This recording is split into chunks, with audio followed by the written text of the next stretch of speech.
And let's talk to William Yarwood now, Media Campaign Manager at Taxpayers Alliance. William, thank you so much for joining me. There's never seems to be a new idea. Let's just go back and pick the pockets of the working people of this country. Indeed. Well, good evening, Petrie. Thank you so much for having me on the show this evening. And yeah, I think that's because Rachel Reeves and this Labour government, much like the last Conservative government in many ways, like you said, doesn't have anything original to point out. I mean, you opened the show by saying it was a bit of an odd speech, I think is the word you would use, but also it was odd, but it was also drastically boring and quite dreary. And one thing I noticed from Reeves was a complete inability to take any personal responsibility for any of the things that she's done as Chancellor. I mean, she blamed Brexit, she blamed the last 14 years of Tory government, she blamed the Liz Truss budget. She was this close to blaming the weather, Petrie, for crying out loud. But nevertheless, she is refusing to actually look in the mirror and recognise that the taxes that she's hiked on small businesses and medium enterprises, the taxes she's hiked on farmers, have actually caused extreme damage to growth in this country in the hospitality sector. And when it comes to farms, you know, various farmers are, you know, considering just selling up completely and not providing the food that we need. I mean, if you want to generate growth and productivity, you shouldn't be taxing the very people who produce productivity and growth in this country. So I think that she hasn't got any ideas because, like you said previously, all she wants to do is raise taxes. And you think she'd have learnt from last time, but she clearly hasn't, and she's going to come after income tax now. Yeah, I mean, it certainly seems that when you hear those words, and when you've been around as long as I have, there's always a meaning to them. We're all going to have to do our bit. That is laying the groundwork for. In fact, this whole bizarre speech was all about saying, look, we've been hinting this, you haven't heard, so we're going to come out and say it now. You're all going to have to pay. The thing is, though, that we all feel like we pay enough. We're taxed the most we've ever been, and we seem to get less and less for that money. The contract has broken between us. You know, if I continually give you money and you set fire to it, I'm going to want to stop giving you money.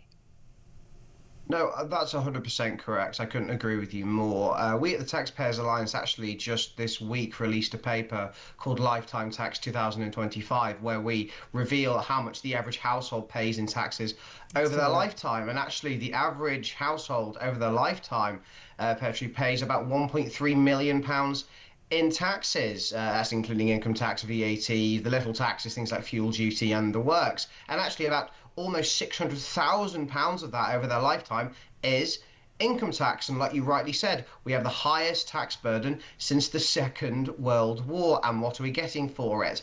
And I think also when Rachel Reeves said in her speech earlier whether we all have to contribute more, we all have to do our bit, well, she seems to be imposing fiscal restraints and responsibility on the British taxpayer that she is not putting on herself or the government.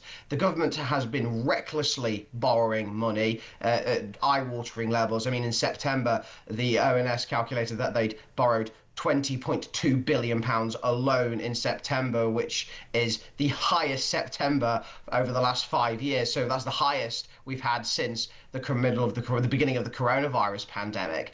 And yeah, I think that Reeves basically thinks that she can just basically tap up taxpayers for more without actually presenting any clear reforms of public services, any clear reforms in regards to welfare. I mean, actually, I'm going to counter myself on that one. They tried to do welfare reform, Petrie, and they failed miserably at it because this Labour government and Labour backbenchers are not interested in actually reforming any element of the state and actually are more interested, like you said, in just doing the old-fashioned thing of just hiking taxes again and again and hoping for different results. And I think there's a word for that about doing things again and again and you know, expecting different results. I think it's called insanity, isn't it, Petrie? I mean, yeah, it genuinely is, but it's starting to, you know, at what point, William, do they stop just coming for for more and more money, because like I keep saying, there's no new ideas. Let's just go and get more money from the public. And when you have such a vast number of people who are on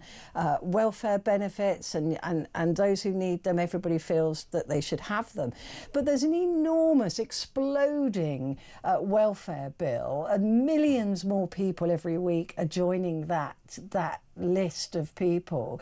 So you're starting to tip the balance of how many people are working to pay for everything, and those that aren't working, I don't know when they're going to stop.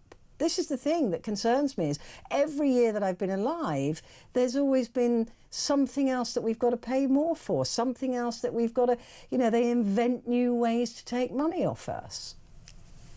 Yeah, indeed. I mean, just to quickly talk about the benefits bill, I think that is generally one of the biggest crises we have, not just in our public finances, but in almost like the soul of our nation, in the sense that we have endless levels of young people my age, people who are 25, 26, who have just essentially given up, completely given up. They might have mild anxiety, they might be a bit depressed, and because of that, they've gone to see their GP, they've been signed off for long-term sick, and they're essentially just rotting at home, living at the taxpayer's expense, all the while people next door are getting up at 5 a.m., 6 a.m. and going to work and paying their taxes and doing the right thing. And you're right, you're wondering when basically people are going to snap and say, I've had enough of this, I can't take this anymore. And perhaps you're seeing some of that translated into the way reforms doing well in the polls at the moment, but also I think you could see some of it translated into how well the Greens are doing as well, because some people basically think that the problem isn't that, we have a larger welfare state than ever before, the administrative state's out of control, debt's out of control. The problem is that the rich aren't paying their way and they need to be taxed even more in order to, pay for all the free things we like. But even if we take their estimates of about £25 billion for wealth tax seriously, it's not going to raise the money we need. No. I mean, it's not going to fill Rachel Reeves' so-called £30 billion black hole. Never mind the fact that wealth taxes are completely unworkable and the rich will just leave the country anyway, meaning you'll have diminishing returns. But I think the fundamental point I think we need to drill in here. You mentioned it earlier about the social contract between the taxpayer and the state, where you feel like you pay lots of money in and you're getting very little out. I think that view is becoming far more presence in people's minds than it ever has been before, because they can see the size and the scope of the state and how it's dramatically increased over the last 30 to 40 years, and yet they see potholes on their roads, they see their bins not being collected, they see their transport infrastructure just deteriorating, they see their NHS deteriorating, like a litany of things that just don't seem to work in the same way they did, and yet you're paying more taxes than you ever have been. So the calculation doesn't quite make sense for them. And I think the depressing reality is, and this is one part of that Reeves did get right in his speech, is that our national debt is £2.7 trillion and the debt interest on that bill is over £100 billion a year. So money is just being sucked up, Petrie, to pay for the interest on our ballooning debt bill, because various governments, both Tory and Labour, have borrowed beyond their means, essentially to some extent bribe the electorate to say, oh, we'll give you free shiny things, or we'll put money in this and money in that, without ever recognising how they're actually going to pay for any of it. So I think this is a multi-decade long issue. I know that sounds very depressing at this time of the evening, but I may as well go with it. And I think that there has to be real harsh and almost probably quite uncomfortable discussions about how to get out of this doom loop, because we cannot simply keep taxing and then borrowing more and then basically using that borrowing to pay off debt interest. And then when there's no growth happening, we've got more holes in the public finances, so we need to tax more, and this circle goes round and round and round. We simply cannot go on like this. And to be honest with you, Petrie, to be even more cynical, I actually don't see much of this from this Labour government. I also don't see much of it from most of the political parties on the field at the moment either. No, but what is the solution, though? Because the government doesn't have its own money, it doesn't make its own money, it just takes our money and apparently spends it wisely or not.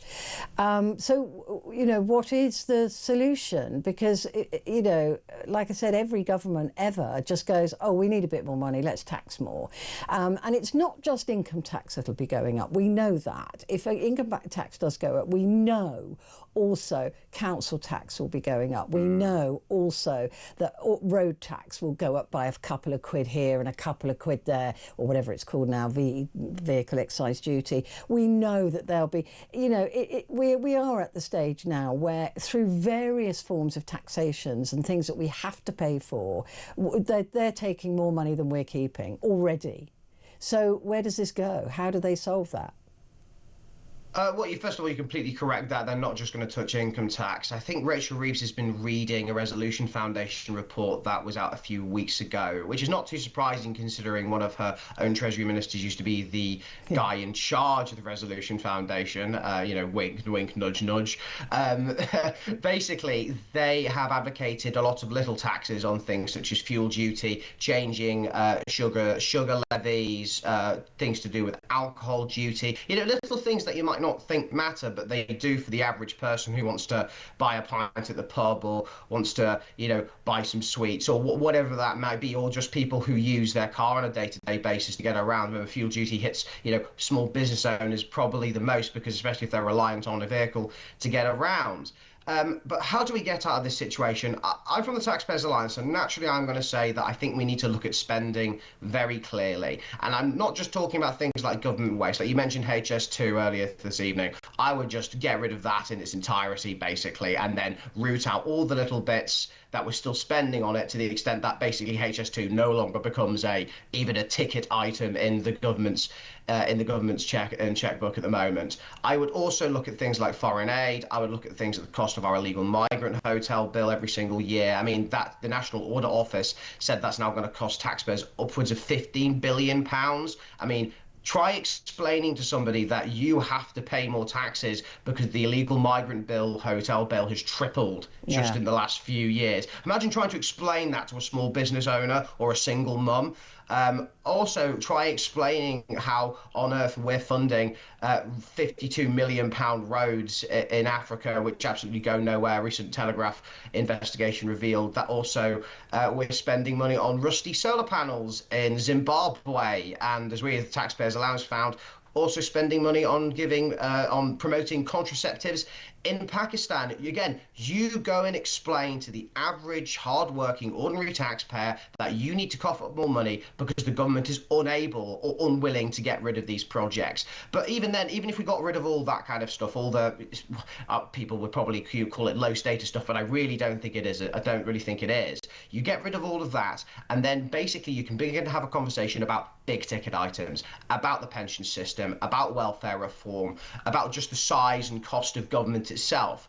I mean, our civil service has dramatically increased since 2016. I think there could be some savings made there. I think that spending is the main issue here, but Labour doesn't want to address spending because they think ultimately government spending is a moral good. They think, like you said earlier, it's not taxpayers' money, it's basically government money, and they can just, get it out of thin air via money printing and borrowing more money from God knows who. And they are also, as we saw with the welfare bill climb down, they are unwilling to even just cut £5 billion from our overall £300 billion welfare bill. Like, that should signal to absolutely everybody that if Labour can't even cut £5 billion of our £300 billion welfare bill, then they're not going to reform the welfare state or any of our other spending commitments at all. So yeah, that would be my view, Petrie, but that's not a particularly in vogue view in this government, or even or maybe across the general public, because obviously I'll just get accused of wanting austerity 2.0 when actually what I want is a little bit more nuanced than just what people might accuse me of having. I think most of us want that, William, to be perfectly honest with you. It's good to speak to you. Let's talk again. I really enjoyed that. Thank you very much indeed. William Yarwood, their media campaign manager at Taxpayers Alliance. Now,